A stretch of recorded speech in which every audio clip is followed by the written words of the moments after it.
Hello കൂട്ടുകാരി, മത്തങ്ങ വെച്ച് നമുക്കൊരു അടിപൊളി സാധനം ഉണ്ടാക്കിയാൽ വളരെ ടേസ്റ്റി ആയിട്ടുള്ളത്.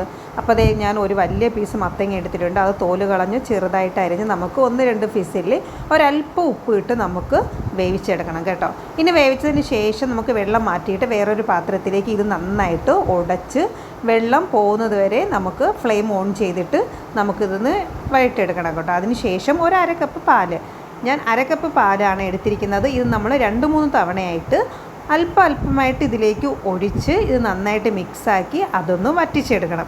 അപ്പോൾ ഈ പാല് നന്നായിട്ട് വറ്റിച്ചിട്ട് നമ്മൾ അതിലേക്ക് ശർക്കരയാണ് എടുത്തിരിക്കുന്നത്. ശർക്കര ഏകദേശം ഞാൻ ഒരു 1/4 കപ്പ് എടുത്തിട്ടുണ്ട്.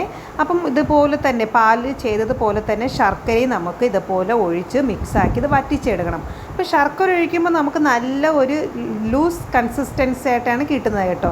കുഴപ്പമൊന്നുമില്ല, നമുക്കിത് വറ്റിച്ച് നന്നായിട്ട് വേവിച്ചെടുക്കണം കേട്ടോ. അതങ്ങനെ പോന്നോളും. അതിനുശേഷം കുറച്ച് ഏലക്ക പൊടിച്ചതും 1 സ്പൂൺ നെയ്യും കൂടി ഞാൻ ചേർത്തിട്ടുണ്ട് കേട്ടോ. ഇനി നമുക്ക് ഏത് പാത്രത്തിലാണോ സെറ്റ് ചെയ്യേണ്ടത് അതിലേക്ക് ഇത് തട്ടാവേ ഒരല്പം എണ്ണ തേക്കണം കേട്ടോ. ഞാൻ മറന്നുപോയി.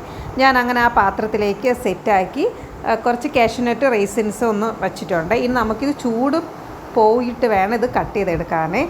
ഭയങ്കര ടേസ്റ്റാണ് കേട്ടോ. മത്തങ്ങയാണ്, എനിക്ക് ഭയങ്കര ഇഷ്ടമാണ് കേട്ടോ. അപ്പോൾ എല്ലാവരും ട്രൈ ചെയ്യുക. അടുത്ത വീഡിയോയിൽ ടാറ്റാ.